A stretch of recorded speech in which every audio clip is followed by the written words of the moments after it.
তুমি আমাকে চারটা বহু দেখাইলে, আমি চারটা বহু দেখেছি। বহু দেখতে যাই, যদি আমার পছন্দ না হয় তো আমি এখানে কি করবো কও? আমার কি কোনো দোষ আছে? তুমি আগে কইলে যে বহু প্রতি 300 টাকা দিতে হবে, আমার পকেটে নেই টাকা। আমার যদি পছন্দ হয় তো আমি টাকা দিব, তাছাড়া আমি কেন টাকা দিতে হবো? তুমি আমাকে বুঝাও, হিসাবটা বুঝাও। মানে তোমার কথা যে বহু দেখতে গেছি এখন টাকা লাগবে নাকি? তুমি ঘরকতালি করছো বলে মানে তুমি যে খাবারখানি খেয়েছো এই খাবারখানির বুঝ কেটে দিবে, আমি দেবো? শুন ঝড়ু, তুই হাকে বহু দেখার লাগে 1 মাস থেকে তেলাছিস। আমি তোকে 4টা বহু দেখাইনু, উপরে আপনি 4টা বহু দেখাইনু, তুই একটাও পছন্দ করলি না। এখন খাবার দিতে গেছে তোকে নাকি? তো তোর সাথে আমি বসে আছি, তো আমি খাবো না ভাই? এটা কোন ধরনের কথা করলি তুই কত?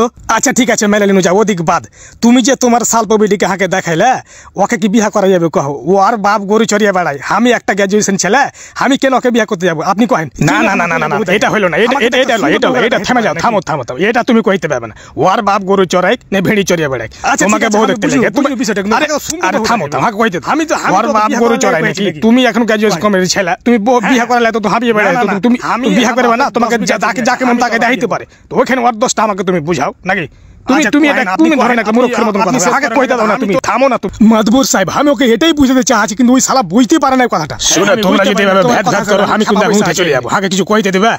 কথা হইলো তোমাকে বহু দেখাইবে, তুমি বিয়া করবে, বুঝে যাবে। তোমার পছন্দ হলে বিয়া করবে, আর না হলে তুমি উঠে চলে যাবে।